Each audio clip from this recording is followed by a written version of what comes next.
नमस्कार दोस्तों, ocean network में आपका स्वागत। आपने कभी सोचा है ठंडे दिमाग से ये कंगना रनौत जब भी किसी मुद्दे पर बोलती है, ये मोदी विरोधियों के नथुने क्यों फूल जाते हैं? उनके लिए ये लाल कपड़े का काम क्यों कर रही है? और साहब, मैं तो ये कहूँगा कि अकेले कंगना रनौत ने इन पूरे विपक्षी दलों, इनके नेताओं और ख़ास तौर से कांग्रेस की लीडरशिप की तो रेल बना रखी है। राहुल गांधी वीडियो जारी कर रहे हैं। हद हो गई मतलब।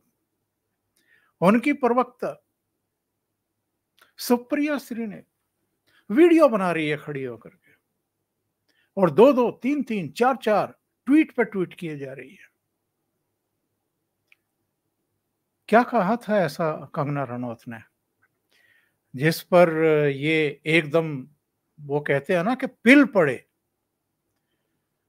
कंगना रनौत से किसी ने पूछा तो उन्होंने कहा कि भाई जो 3 कृषि कानून वापस लिए गए हैं वो वापस लागू करने चाहिए, क्योंकि वो व्यापक देश हित में थे, किसानों के हित में थे। उन्होंने ये भी कहा कि किसानों को तो खुद ही इसके लिए प्रधानमंत्री पर प्रेशर बनाना चाहिए।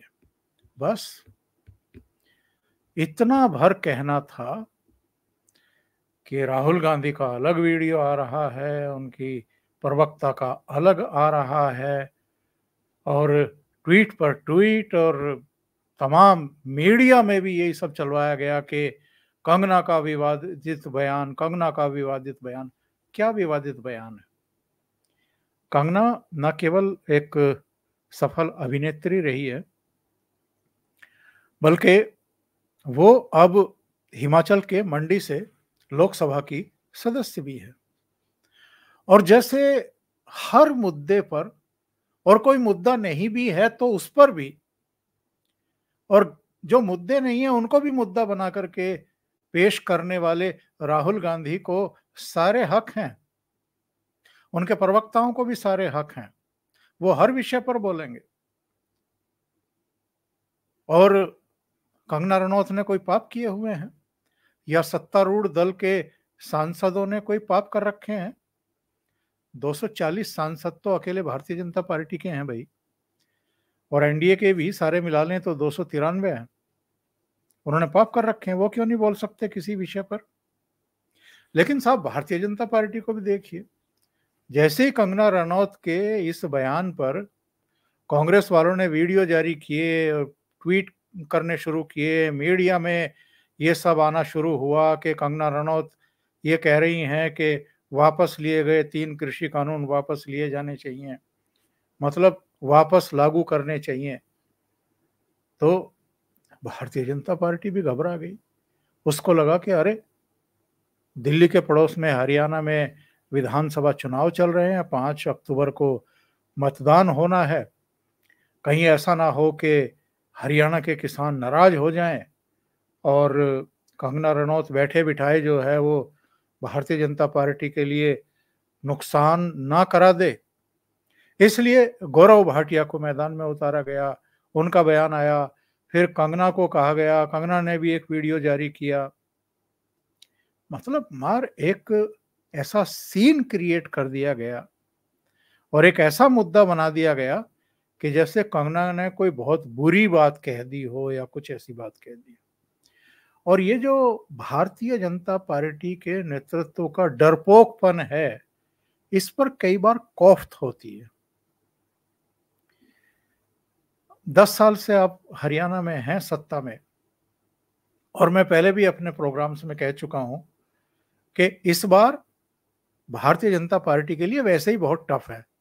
10 साल की एंटी इनकम्बेंसी हरियाणा की है, 10 साल की सेंट्रल गवर्नमेंट की है, यानी डबल, 4 गुना एंटी इनकम्बेंसी है। एक तो 5 साल की होती है, फिर 10 साल की और डबल हो जाती है, और 10 साल की केंद्र की है।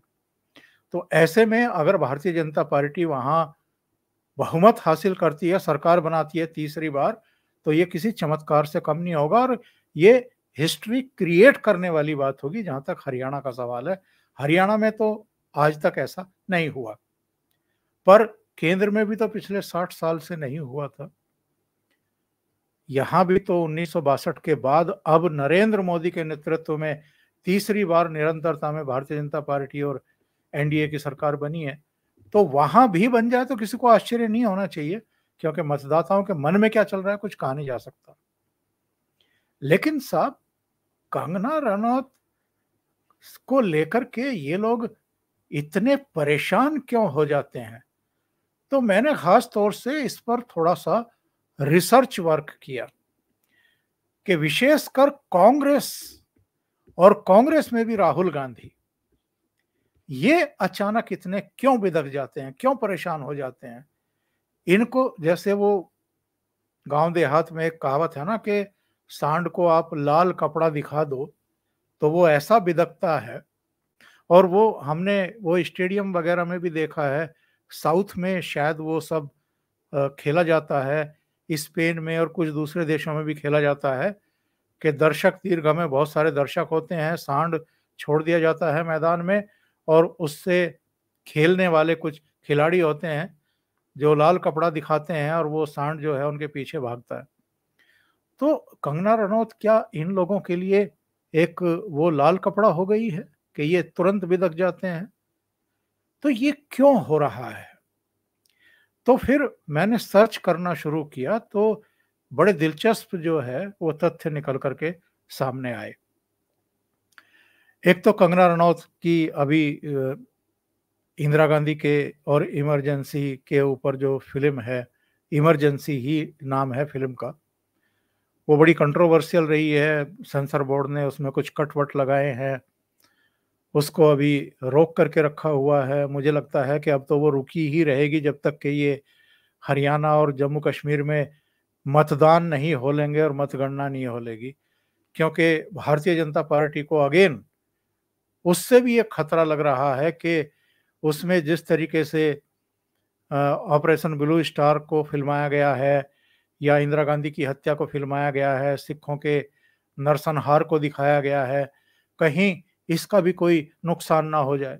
कंगना की फिल्म से भी भारतीय जनता पार्टी को लगता है कि नुकसान हो जाएगा, तो वो फिल्म को जो है रोके रखा गया है।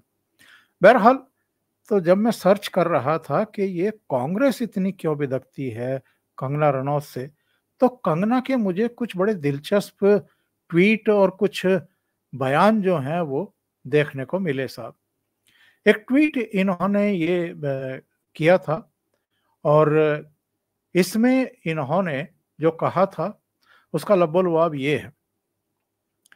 इन्होंने 1 महीने पहले का ही है ये ट्वीट। 1 महीने पहले के ट्वीट पर जो खबरें आई अखबारों में वो ये हैं कि कंगना रनौत के राहुल गांधी पर विवादित बोल, कहा वे जहरीले, विध्वंसक आदमी, कलंक, जिंदगी भर विपक्ष में बैठने को तैयार रहना चाहिए। और कहा क्या है इन्होंने? हिमाचल प्रदेश की मंडी से सांसद कंगना रनौत ने नेता प्रतिपक्ष राहुल गांधी पर बड़ा हमला बोला है। कंगना ने एक्स पर पोस्ट में लिखा है, राहुल गांधी सबसे खतरनाक आदमी, वो कटु, जहरीले, विध्वंसक हैं। राहुल का एजेंडा है कि अगर वो प्रधानमंत्री नहीं बन सकते तो इस देश को नष्ट कर दें। कंगना ने लिखा, हिंडनबर्ग की रिपोर्ट हमारे शेयर बाजार को टारगेट करती है, जिसका राहुल गांधी कल रात समर्थन कर रहे थे। वो एक बेकार की बात साबित हुई। वो इस देश की सुरक्षा और अर्थव्यवस्था को अस्थिर करने के लिए हर संभव कोशिश कर रहे हैं। कंगना ने तंज कसते हुए कहा, राहुल गांधी, आप जीवन भर विपक्ष में बैठने के लिए तैयार हो जाइए। इस देश की जनता आपको कभी नेता नहीं बनाएगी, आप एक कलंक हैं। और इसका एक और अंश है जिसमें यह कहा गया इस खबर में कि इससे पहले कंगना ने राहुल गांधी का ड्रग टेस्ट करवाने की बात भी कही थी। कंगना ने कह दिया था कि राहुल गांधी संसद में जिस तरह की बदहवास बातें करते हैं, उसे देखते हुए उनका ड्रग टेस्ट होना चाहिए, या तो वो शराब के नशे या फिर ड्रग्स के नशे में संसद पहुंचते हैं। और कंगना ने कहा था कि देखिए, देश में लोकतंत्र है, यहाँ लोकतांत्रिक तरीके से प्रधानमंत्री चुना जाता है। जिन्होंने प्रधानमंत्री को चुना है, क्या वे लोग डेमोक्रेसी की रिस्पेक्ट नहीं करते? क्या कोई उम्र, वर्ग या जाति देखकर प्रधानमंत्री चुना जाता है? कल को बोलेंगे कि स्किन कलर देख करके प्रधानमंत्री का चुनाव होगा। इस तरह की ओछी बात कर वो यानी राहुल हमेशा संविधान को ठेस पहुंचाते हैं। उन्हें संविधान और लोकतंत्र की रिस्पेक्ट करनी चाहिए। ये तो अभी 1 महीने पहले का है, जब पार्लियामेंट में वो सब चल रहा था और हिंडनबर्ग की रिपोर्ट आई थी, तब कंगना ने ये बयान दिया था। इसको लेकर के भी उस समय अच्छा खासा बवाल हुआ था। कांग्रेस ने भी, कुछ विपक्षी दलों ने भी इस तरह के बयान दिए थे। जब लोकसभा के चुनाव हो रहे थे, आपको याद होगा, मंडी में चुनाव लड़ते हुए कंगना रनौत ने बड़ा पप्पू और छोटा पप्पू का एक बयान दिया था। ये क्या बयान था? ये वो बयान है, कांग्रेस ने कंगना रनौत के बड़ा पप्पू छोटा पप्पू वाले बयान पर पलटवार किया। तो ये बड़ा पप्पू और छोटा पप्पू क्या है? उन्होंने एक्चुअल में जो विक्रमादित्य सिंह हैं, वीरभद्र सिंह के बेटे, जो उनके खिलाफ चुनाव लड़ रहे थे मंडी से, उनको छोटा पप्पू कहा था। और बड़ा पप्पू कौन है ये तो मुझे बताने की जरूरत नहीं है, उसके बारे में तो पूरा जो भारतीय जनता पार्टी का इकोसिस्टम है पूरा वो, और सोशल मीडिया पर भी आप जाएंगे तो आपको पप्पू किनको कहा जाता है ये आप अच्छे तरीके से जान और समझ लेंगे। अब ये जो बयान इनका ताजा आया है, इस पर जिस तरीके से कांग्रेस ने रिएक्ट किया और राहुल गांधी ने एक बार फिर वो वीडियो जारी करके जिस तरीके से प्रधानमंत्री नरेंद्र मोदी पर एक और अभद्र टिप्पणी की, एक ऐसे शब्द का इस्तेमाल किया, इसमें लास्ट में आप सुनेंगे जो प्रधानमंत्री के लिए इन्होंने एक शब्द का यूज किया है, और ये फिर से इनकी कुंठा जाहिर करता है। बयान चलिए दिया है कंगना रनौत ने। आप कंगना तक सीमित रह जाइए, क्योंकि आपको उन्होंने कुछ कहा कि भाई इनका ड्रग्स का टेस्ट हो, शराब का टेस्ट हो, या पप्पू का, या जो भी कहा, तो आप उनसे अदावत रखिए। लेकिन जो ग्रंथी है और जो ये दावा करने लगे हैं तो सार्वजनिक रूप से कि मोदी जी की जो छवि थी अब उसको हमने फाड़ दिया, तो ये फिर से उसी तरह की एक कोशिश इस वीडियो के जरिए है। सुनते हैं जरा इन्होंने कहा क्या है। बीजेपी के जो लोग होते हैं ये आइडियाज को टेस्ट करते रहते हैं। ये किसी से कहते हैं कि आप ये आइडिया पब्लिक में रखिए और फिर रिएक्शन देखते हैं। यही हुआ है। उनके एक सांसद ने किसान कानून, जो काले कानून थे, उनको रिवाइव करने की बात की है। मोदी जी, आप क्लैरिफाई कीजिए, आप इसके खिलाफ हैं या आप फिर से बदमाशी कर रहे हैं? क्या वो किसान के आप इसके खिलाफ हैं या फिर से बदमाशी कर रहे हैं? ये देश के प्रधानमंत्री के लिए शब्दों का प्रयोग ये आदमी कर रहा है, जो अब अनफॉर्चुनेटली नेता प्रतिपक्ष है। और इनकी प्रवक्ता वो भी मैदान में आ गई कंगना का बयान सामने आते ही। बीजेपी की सांसद कंगना रनौत ने, जिन्होंने अभी थोड़े दिन पहले ही किसानों को हत्यारा और बलात्कारी कहा था, उन्होंने अब किसान कानून वापस लाने की पैरवी की है। जी हां, वही काले किसान कानून जिनके चलते 750 किसानों की शहादत, वही काले कानून जिनकी वजह से 750 किसानों की शहादत हो गई। ये भी मतलब लाइन में लग करके लगातार। तो बीजेपी के प्रवक्ता का भी सुन लेते हैं। बीजेपी के प्रवक्ता ने कितनी जल्दी कंगना रनौत के बयान से पल्ला झाड़ा। तमाम सोशल मीडिया प्लेटफॉर्म्स पर कंगना रनौत जी, जो कि भाजपा की सांसद नेत्री हैं, उनका एक बयान 3 कृषि कानूनों को लेकर, जो कि पहले वापस लिए गए थे, चल रहा है। मैं बिल्कुल स्पष्टता से कहना चाहता हूं, ये बयान कंगना रनौत जी का व्यक्तिगत बयान है एवं भारतीय जनता पार्टी की तरफ से ना कंगना रनौत जी ऐसा कोई बयान देने के लिए अधिकृत हैं और ना ही उनका बयान जो पार्टी की सोच है 3 कृषि कानूनों को लेकर उसको दर्शाता है। मतलब भारतीय जनता पार्टी इतनी डरी हुई क्यों रहती है, मेरी समझ से बाहर की बात। कंगना को भी कहा गया होगा तो उन्होंने भी एक बयान रिकॉर्ड करके जारी किया। नमस्ते दोस्तों, पिछले बीते कुछ दिनों में मीडिया ने मुझसे फार्मर्स लॉ पे कुछ सवाल किए और मैंने ये सुझाव दिया कि किसानों को फार्मर्स लॉ वापस लाने का प्रधानमंत्री जी से निवेदन करना चाहिए। मेरी इस बात से बहुत सारे लोग निराश हैं और डिसअपॉइंटेड हैं। जब फार्मर्स लॉ प्रपोज हुए थे तो हम बहुत सारे लोगों ने जो है उनका समर्थन किया था, लेकिन बड़ी ही संवेदनशीलता से और सहानुभूति से हमारे माननीय प्रधानमंत्री जी ने वो लॉज जो थे वापस ले लिए थे और ये हम सब कार्यकर्ताओं का कर्तव्य बनता है कि हम उनके शब्दों की गरिमा रखें। मुझे ये बात भी ध्यान रखनी होगी कि मैं अब एक कलाकार नहीं, भारतीय जनता पार्टी की कार्यकर्ता हूँ और मेरे ओपिनियंस अपने नहीं होने चाहिए, वो पार्टी का स्टैंड होना चाहिए। तो अगर मैंने अपने शब्दों से और अपनी सोच से किसी को डिसअपॉइंट किया है, मुझे खेद रहेगा। I take my words back. मतलब कंगना रनौत का भी क्या हाल कर दिया बीजेपी ने। अब आप इसको देखिए। अब आते हैं कि कंगना रनौत ने अलग अलग समय पर जो बयान दिए हैं उनमें गलत क्या था, सही क्या थे और हंगामा है क्यों बरपा। मेरिट पे बात करें तो जरा ज्यादा ठीक रहता है ना। जब किसान आंदोलन चल रहा था और जब ये कानून वापस लिया गया उसकी भी चर्चा करेंगे, लेकिन अभी जो उन्होंने कहा कि साहब ये कृषि कानून वापस लाने चाहिए और किसानों को ही इसके लिए दबाव बनाना चाहिए, तो वो मेंबर ऑफ पार्लियामेंट भी हैं, वो इस देश के नागरिक भी हैं, उनको ये बयान देने का हक है।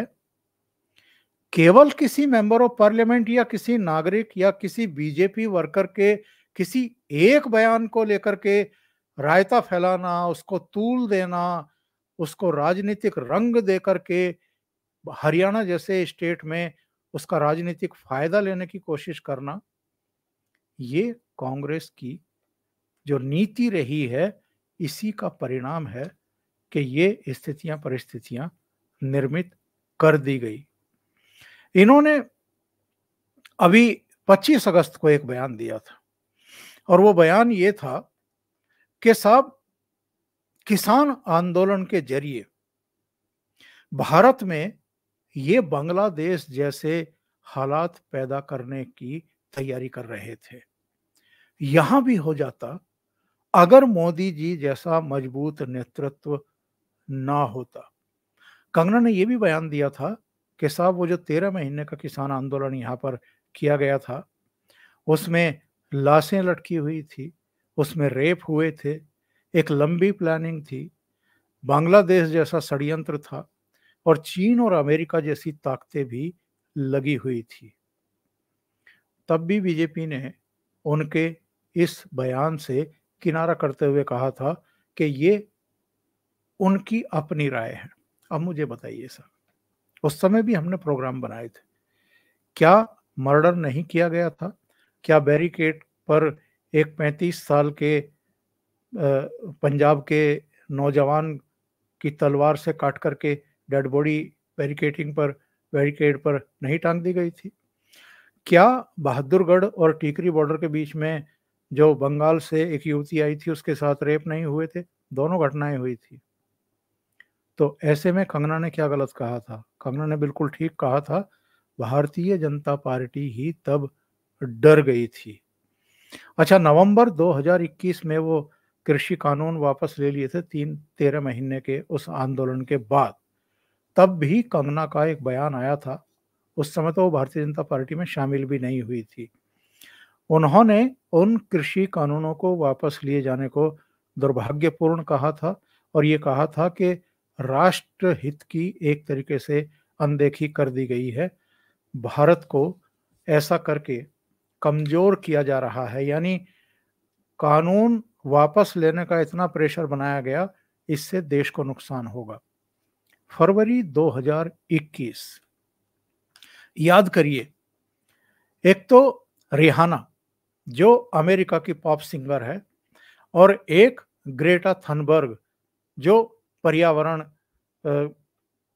कार्यकर्ता आप लगा लीजिए, उनके बयान आए, सोशल मीडिया में बयान आए और कंगना रनौत ने उस पर बहुत तीखा रिएक्शन दिया था और ये कहा था कि साहब ये भारत को बदनाम करने की साजिश रची जा रही है अंतर्राष्ट्रीय स्तर पर। रिहाना को मूर्ख बताते हुए कंगना ने यह भी कहा था कि किसान आंदोलन के पीछे आतंक को बढ़ावा देने वालों का भी हाथ है। आतंक को बढ़ावा देने वाले कौन लोग हैं? जो कनाडा में बैठे हैं, जो खालिस्तान समर्थक हैं, जो मूवमेंट चलाते रहे हैं, जो वहां रायशुमारी करते रहे हैं। कंगना ने उस समय भी कोई बड़ी मतलब गलत बात नहीं कही थी, लेकिन कहने की उसकी हिम्मत है जो उसने ये बात कह दी। और ये 2 फरवरी की बात है 2021 की, जब रिहाना ने CNN की एक स्टोरी को टैग करते हुए कहा था कि साहब कोई इस दिल्ली के आंदोलन पर गौर क्यों नहीं कर रहा है, चर्चा क्यों नहीं कर रहा है, और हैशटैग फार्मर्स प्रोटेस्ट करके उन्होंने कुछ किया था। इन्होंने नवंबर 2021 में ही ये कहा था कंगना ने कि कुछ खालिस्तानी तत्व देश को कमजोर करने की साजिश रच रहे हैं। इंस्टाग्राम पर इन्होंने कहा था कि खालिस्तानी मोदी सरकार को परेशान कर रहे हैं, लेकिन हमें एक महिला को नहीं भूलना चाहिए। एकमात्र महिला प्रधानमंत्री ने इन्हें अपनी जूतियों के नीचे कुचल दिया था। चाहे उन्होंने इस देश को कितनी तकलीफ दी हो, यानी इमरजेंसी में, उन्होंने अपनी जान की कीमत पर इन्हें मच्छरों की तरह कुचल दिया, लेकिन देश के टुकड़े नहीं होने दिए। देखिए, सधे हुए शब्दों में भी ये बात कही जा सकती थी, मच्छरों की तरह कुचल दिया या जूतियों के नीचे कुचल दिया। इस तरह के शब्दों का प्रयोग अगर कंगना नहीं करती तो इस पर इतने जबरदस्त रिएक्शंस नहीं होते। जो कट्टरपंथी सिख हैं या जो खालिस्तानी हैं या जो उनके समर्थक हैं, उन्होंने तो उस समय रिएक्शन दिया ही और बहुत तीखा दिया और जगह जगह इनके खिलाफ FIR वगैरह लॉन्च करा दी गई। लेकिन जो सामान्य सिख हैं उनको भी लैंग्वेज पर प्रॉब्लम थी और कंगना रनौत के जैसे वो सब पीछे पड़ गए। हाँ, दिसंबर 2020 में इन्होंने एक ट्वीट किया था, इंस्टाग्राम पे किया था, ट्विटर तो हैंडल इनका वो उस समय बैन था। इन्होंने पंजाब की एक महिला को वो शाहीन बाग की दादी समझ लिया, जो बाद में पता लगा था कि 100 रुपए लेकर के धरने प्रदर्शन में शामिल होती थी। तो वो एक मिसअंडरस्टैंडिंग थी। वो बाद में पंजाब की कोई महेंद्र कौर निकली जिनका फोटो इन्होंने इंस्टाग्राम पे डाल दिया था या ट्विटर पे डाल दिया था और ये कहा था कि महिलाएं जो हैं वो 100 रुपए में प्रदर्शन के लिए उपलब्ध हैं। इस तरह की बातें इन्होंने लिख दी थी। उसको लेकर के पंजाबी सिंगर भी, कलाकार भी और तमाम मार दूसरे लोग, वो कनाडा वाले भी और यहाँ वाले भी, सब इनके पीछे पड़ गए थे। और उसी बयान को लेकर के कि महिलाएं जो है 100 रुपए में उपलब्ध हैं प्रदर्शन के लिए, चंडीगढ़ में जून में इसी साल, आपको याद होगा, जब ये सांसद चुनी जा चुकी थी, तो जब ये चंडीगढ़ एयरपोर्ट पर आई दिल्ली आने के लिए, तो वहां पर एक CRPF की सुरक्षा कर्मी ने इनके साथ मिस हैंडलिंग की थी, इनको थप्पड़ मारने की कोशिश की थी, जिस पर काफी कंट्रोवर्सी वगैरह हो गई थी। हालांकि जब उद्धव ठाकरे के साथ इनका पंगा हुआ था, इन्होंने कुछ सिक्योरिटी को लेकर के उद्धव ठाकरे सरकार पर कमेंट कर दिए थे, तो उद्धव ठाकरे सरकार इतनी नाराज हो गई थी कि इनके बंगले का अवैध हिस्सा बता करके उसको गिराने के लिए बुलडोजर भेज दिया था। और उस समय वो सुशांत सिंह राजपूत प्रकरण चल रहा था कि हत्या हुई है, आत्महत्या हुई है, और सिक्योरिटी को लेकर के कंगना ने कुछ कह दिया था, तो इसी पर जो है उनका एक घर का हिस्सा गिरा दिया गया था। उस पर भी कंगना रनौत ने उस समय बहुत तीखा बयान दिया था, एक वीडियो जारी किया था और ये कहा था कि उद्धव ठाकरे ये वक्त का पहिया है, बहुत तेजी से घूमता है। और वही हुआ। बाद में उद्धव ठाकरे की सरकार गई और भारतीय जनता पार्टी और जो उनका टूटा हुआ गुट था उनके नेतृत्व में वो सब बनी। ये कंगना रनौत एक्चुअल में वो कहते हैं ना कि बेखौफ और आगे पीछे सोचने की जो एक क्वालिटी विकसित कर ली है ना हम लोगों ने, कि इससे किसी को बुरा लग जाएगा, इससे किसका नुकसान हो जाएगा, वो सब कंगना रनौत नहीं सोचती है। लेकिन अब चूंकि पॉलिटिशियन बन गई है, भारतीय जनता पार्टी की सांसद बन गई है, तो अब भारतीय जनता पार्टी और एक बड़ा वर्ग उनको समझाने की कोशिश कर रहा है कि साहब आपके इस बयान से ये नुकसान हो जाएगा, इस बयान से वो नुकसान हो जाएगा। एकमात्र गलती जो इंदिरा गांधी के बारे में उन्होंने कहा कि जूतियों के तले इनको कुचल दिया, और एक वो बयान जो एक पंजाब की लेडी को इन्होंने शाहीन बाग की दादी बताया। इसके अलावा इन्होंने कौन सी बात गलत कही है? सारी बातें तो सही कहती है, पर चूंकि अब पॉलिटिशियन है, अब भारतीय जनता पार्टी की सदस्य है, तो भारतीय जनता पार्टी को लगता है कि इनके बयानों को जिस तरीके से कांग्रेस वाले जो है एकदम ट्विस्ट कर देते हैं, और कांग्रेस वाले नहीं साहब, दूसरे लोग भी। आप ये केसी त्यागी को देखिए, क्या कह रहे हैं, कंगना रनौत पर सख्त कार्रवाई करे बीजेपी, उन्होंने किसानों का अपमान किया है। क्या किसानों का अपमान किया है उन्होंने केवल ये कहा है कि 3 कृषि कानून जो वापस लिए गए हैं वो राष्ट्र हित में थे, किसानों के हित में थे, उनको वापस लाया जाना चाहिए। इसमें किसानों का कौन सा अपमान हो गया? ये केसी त्यागी तो रोजाना टीवी पर बैठ करके बयानबाजी करते हैं, और दूसरे लोग भी, ये कांग्रेसी भी रोजाना बयान देते हैं और किसी ना किसी को आहत करते हैं, जात पात की बात करते हैं, दूसरी बातें करते हैं। तो कई बार मुझे लगता है कि कंगना रनौत चूंकि खरी खरी सुनाती है, इसलिए इनकी आंखों की किरकिरी बन गई हैं। अभी के लिए इतना ही। बहुत बहुत धन्यवाद। अगर आपको ये चैनल और इसके कंटेंट पसंद आ रहे हैं तो लाइक करें, कमेंट करें, वीडियो को शेयर भी करें।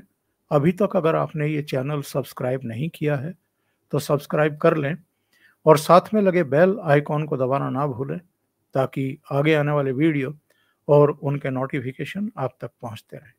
बहुत बहुत धन्यवाद। नमस्कार।